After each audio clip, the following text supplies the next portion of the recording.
Breaking news చూస్తున్నారు. Hit list ని ప్రకటించింది ఇరాన్. 13 మంది నేతల పేర్లతో ఉన్న రివెంజ్ లిస్ట్ ని రిలీజ్ చేసింది ఇరాన్ అంటూ కూడా అక్కడ వార్తా సంస్థలు చెప్తూ ఉన్నాయి. హిట్ లిస్ట్లో ట్రంప్, నెతన్యాహు, ఇటలీ ప్రధాని జార్జియా మెలోనీతో పాటు చాలామంది ఐరోపా నేతలు ఉన్నారు. నేతలందరినీ చంపడానికి, నేతలను చంపడానికి ఆల్రెడీ ప్లానింగ్ రెడీ ఉందంటూ ఇటు ఇరాన్ చెప్పిందంటూ చెప్పుకొచ్చింది సదరు వార్తా సంస్థ. ఏ క్షణమైన నేతలపై దాడి జరిగే అవకాశం ఉంది. గత కొంతకాలంగా నేతలపై నిఘా పెట్టినట్లు అనుమానాలు వ్యక్తమవుతూ ఉన్నాయి. తన తండ్రి మరణానికి ప్రతీకారం తీర్చుకుంటానని ముస్తఫా ఖమేనీ ప్రతిజ్ఞ చేసినట్టుగా సదరు వార్తా సంస్థ చెప్పుకొచ్చింది.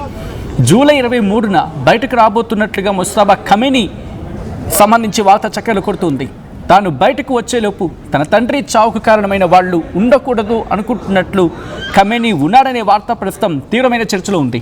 టెహ్రాన్లో జరగబోయే తన తండ్రి అలీ ఖొమేనీ స్మారక సభకు హాజరు కాబోతున్నట్టు తెలుస్తుంది. ముస్తఫా ఖమేనీ సాయంత్రం 5 నుంచి 7 గంటల మధ్యలో కార్యక్రమం ఉండబోతున్నట్టుగా చర్చ జరుగుతుంది. ఇరాన్లో కీలక నేతలందరూ పాల్గొంటారనే సమాచారం. ఇరాన్, అమెరికా మధ్య తారాస్థాయికి చెందిందే యుద్ధం. దానికి సంబంధించిన బ్రేకింగ్ న్యూస్ చూస్తున్నారు. అయితే ఇక్కడ అసలు ఏంటా వార్తా సంస్థ ఏం చెబుతోంది అన్నది ఇక్కడ మాట్లాడుకుందాం. ఇక్కడ ఇంటర్నేషనల్ మీడియా కోట్ చేస్తున్న దాని ప్రకారం ఇరాన్ అధికారుల నుంచి ప్రచురితమయ్యే లేకపోతే వాళ్ళు ప్రింట్ చేసే హమ్ షహరీ వార్తాపత్రిక చెబుతోంది అంటూ ఇంటర్నేషనల్ మీడియా కోట్ చేసుకుంటూ వచ్చింది. ఏమంటోంది? ముస్తఫా ఖమేనీ ప్రకటన తర్వాత ఒక 13 మంది ఫారిన్ లీడర్స్ వీళ్ళు టార్గెట్లో ఉన్నారు. ఆ లిస్ట్ని రిలీజ్ చేసింది ఇరాన్ ప్రభుత్వం తరపున అధికారికంగా ఆమోదం తెలిపిందనే మాట కూడా ప్రస్తుతం వినిపిస్తుంది. దీంట్లో మీరు చూడొచ్చు, హిట్ లిస్ట్లో ఒక వ్యక్తి ఈరోజు మరణించారు. మీరు ఈరోజు గమనిస్తే కనుక ప్రధాన వార్తాపత్రికలుగా మాట్లాడుకునే మన తెలుగు పత్రికల్లో కూడా ఒక అంశం ఇక్కడ ఒక అంశాన్ని ఇక్కడ ప్రస్తావించడం జరిగింది. ఏమని? ఈ వ్యక్తి అంటే ముస్తఫా ఖమేనీ రిలీజ్ చేస్తున్న ఆ లిస్ట్లో ఆ లాస్ట్లో పేరు కనిపిస్తుంది చూసారా? ఆ వ్యక్తి మరణానికి విష ప్రయోగం జరుగుతుంది అనే ఒక అంశం ఈరోజు మీరు ప్రధాన దినపత్రికలు కనుక ఒక్కసారి అలా రివైజ్ చేస్తే దాంట్లో క్లియర్ కట్గా మన తెలుగు మీడియా కూడా ఈరోజు హైలైట్ చేస్తుంది. అయితే ఇక్కడ డైరెక్ట్గా వీళ్ళు అని చెప్పి అక్కడ చెప్పలేదు, అతగాడు మరణించాడని చెప్పింది. బట్ కొన్ని అంశాలను బేస్ చేసుకొని కొంతమంది చెప్తున్న మాట ఏంటంటే విషప్రయోగం ద్వారానే చంపేసి ఉంటుంది, విషప్రయోగం జరిగి ఉంటుంది. ఇది పెద్ద ఎత్తున జరుగుతున్న చర్చ. సో దానికి సంబంధించిన బ్రేకింగ్ న్యూస్ చూస్తున్నారు. ఇప్పుడు ఇరాన్ ప్రతీకారేచ్ఛతో ఎగిరిపోతుందా? ఒకసారి ఆ టాప్ హిట్ లిస్ట్ చూడొచ్చు. The very first person Donald Trump, ఆ తర్వాత బెంజమిన్ నెతన్యాహు, ఆ తర్వాత సౌదీ అరేబియా గల్ఫ్ దేశాలకు సంబంధించిన కొంతమంది, ఆ తర్వాత అమెరికాకు సంబంధించి America vice president JD Vance, state of home Mark Rubio, అలాగే వాళ్ళ ఇంకొక మంత్రి పీట్ హెగ్సెత్, ఇలా అమెరికాకి అలాగే ఇజ్రాయెల్కి సంబంధించిన కొంతమంది దేశాధినేతలు, మిలిటరీకి సంబంధించిన వాళ్ళు కావచ్చు, కొంతమంది కీలక వ్యక్తులు, వీళ్లతో పాటు యూరోపియన్ యూనియన్కి సంబంధించిన కొంతమంది కీలక నేతలు కూడా దీంట్లో కీలకంగా ఉన్నారు అంటే అర్థం చేసుకోవచ్చు. మొత్తంగా అమెరికాతో పాటు కొంతమంది కీలక నేతల హిట్ లిస్ట్ పేరును చెప్పిన వెంటనే ప్రపంచం ఒక్కసారిగా ఉలిక్కిపడింది.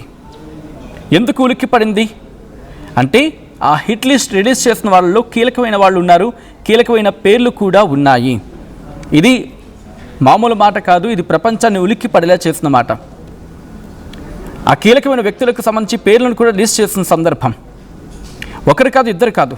ఈరోజు పశ్చిమాసియా దద్దరిల్లిపోయింది, ఉనికిపోయిందంటే అర్థం చేసుకోవచ్చు ఎటువంటి పరిస్థితులు ఉండుంటాయనేది. ఈ నేపథ్యంలోని ఇటు అమెరికా కూడా అలర్ట్ అయింది. ట్రంప్ కూడా చెప్పుకొచ్చాడు కదా, నేను హిట్ లిస్ట్లో ఉన్నాను, నాకు ప్రాణాపాయం ఉంది అంటూ కూడా చెప్పుకొచ్చాడంటే అర్థం చేసుకోవచ్చు పరిస్థితిని, అర్థం పడుతుంది అక్కడ పరిస్థితి. అండ్ దాంతోపాటు ఇంకొన్ని కీలక వ్యాఖ్యలు కూడా చేయడం జరిగింది. అమెరికా ఒకటే అంటోంది, ఇంకా చెప్పాలంటే ట్రంప్ కొన్ని కీలకమైన స్టేట్మెంట్స్ చేస్తూ నాకేదైనా జరిగితే ఆ బాధ్యత వెంటనే పుచ్చుకొని ఏం చేయాలో కూడా డైరెక్షన్స్ ఇచ్చుకొచ్చారు. ఆ హిట్ లిస్ట్ గురించి చెప్తుంటే ఇజ్రాయెల్ ప్రధాని బెంజమిన్ నెతన్యాహు, జార్జియా మెలోనీ వీళ్ళంతా కూడా ఉన్నారు. అయితే ఇరాన్ దేశవ్యాప్తంగా ఇప్పటికీ దాడులు జరుగుతూ ఉన్నాయి. ఆ రివెంజ్ లిస్ట్ను చెప్పుకొచ్చిన సందర్భం. ఇజ్రాయెల్ ప్రధాని బెంజమిన్ నెతన్యాహు, ఇటలీ ప్రధాని జార్జియా మెలోని, అలాగే యూరోపియన్ యూనియన్కి సంబంధించిన కీలక నేతలు వీళ్ళంతా కూడా దాంట్లో ఉన్నారు. ఒకసారి ఆ పేర్లను చెప్తాను, ఆ తర్వాత మనం డీటెయిల్గా మాట్లాడుకునే ప్రయత్నం చేద్దాం. ఎందుకంటే ఒకరు కాదు, ఇద్దరు కాదు, ఇరాన్ హిట్ లిస్ట్లో ఉన్న నేతలు వీళ్ళంతా కూడా ఆ పేర్లు మీరు చూస్తూ ఉన్నారు.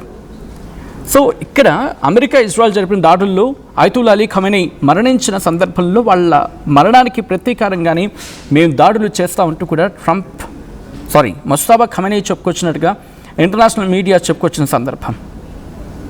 సో ఈ క్రమంలోని మొత్తం ఆ పేర్లను చెప్తున్న సందర్భం ఎవరెవరు ఉన్నారంటే అమెరికా అధ్యక్షుడు డొనాల్డ్ ట్రంప్, ఇజ్రాయెల్ ప్రధాని బెంజమిన్ నెతన్యాహు, బ్రిటన్ ప్రధాని కీర్ స్టార్మర్, దాంతోపాటు అమెరికా విదేశాంగ మంత్రి మార్క్ రూబియో, రక్షణ శాఖ మంత్రి పీట్ హెగ్సెత్, ఇటలీ ప్రధాని జార్జియా మెలోని, ఫ్రాన్స్ అధ్యక్షుడు Emmanuel Macron, German chancellor Friedrich Merz వీళ్ళంతా ఉన్నారని చెప్పి ఆ సదరు వార్తా సంస్థ చెప్పుకొచ్చింది.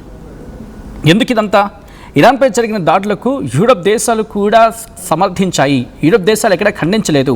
అందుకే యూరప్ దేశాలను కూడా టార్గెట్ చేసుకున్నాం అని చెప్పుకొస్తుంది ఆ సదరు వార్తా సంస్థ. కొన్ని దేశాలు అమెరికాకు మద్దతుగా నిలిచిన సందర్భంలోనే మేము ఈ ప్రతీకారానికి దిగుతున్నామంటూ ఇరాన్ చెప్పుకొచ్చింది. ఇన్ఫాక్ట్ ఆరోపణ ఇది. దీంతోపాటు అమెరికా సైనిక విమానాలను తమ ఎయిర్ స్పేస్లోకి అనుమతించడం కరెక్ట్ కాదు. ఇవన్నీ ఎందుకు చేస్తున్నాం? తప్పనిసరిగా ప్రతీకారం తీర్చుకుంటాం అంటూ సదరు వార్తా సంస్థ ఏమని కోట్ చేస్తుందంటే, ఇటు ఖమేనీ ముజ్తబా ఖమేనీని కోట్ చేస్తూ తన తండ్రి అయతుల్లా అలీ ఖమేనీ అంత్యక్రియల టైంలో ఇరాన్ సుప్రీం లీడర్ ముజ్తబా ఖమేనీ మాట్లాడుతూ దశాబ్దాలుగా ఇరాన్కు డైరెక్షన్స్ చేసి ముందుకు నడిపించిన సుప్రీం లీడర్ హత్యకు మేము ఖచ్చితంగా ప్రతీకారం తీర్చుకునే తీరుతాం. ఇది మా సంకల్పం, మా పగిది. దీన్ని ఎలాగైనా తీర్చుకుంటాం. ఈ జాబితాలో ఉన్న వాళ్ళని ప్రాణాలతో వదిలి ప్రసక్తే లేదు. Iran government